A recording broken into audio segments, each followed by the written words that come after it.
They made very interesting comments about how they wish they would do the demonstration twice.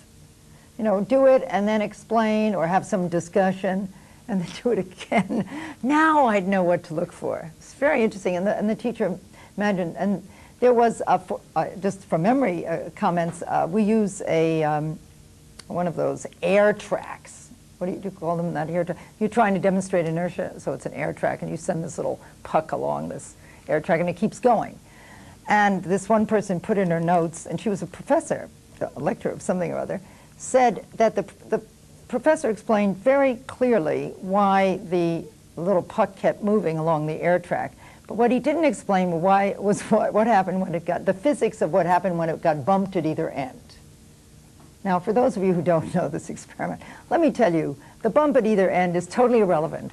It is so irrelevant to the lesson that the lecturer doesn't even see it anymore. You know what I mean? It goes to the other end, it gets turned over. That was the main point of the demonstration. No, not his demonstration. So what I'm trying to say is that they were looking at things that weren't part of the demonstration. They were noticing things that, you know, didn't matter, and they didn't know what to look for, and they were frustrated and they were confused. So in answer to your question, they don't often get it because they're not as oriented toward learning through their eyes or their hands, and they need more guidance, more help, more walkthrough, maybe to read about it in advance.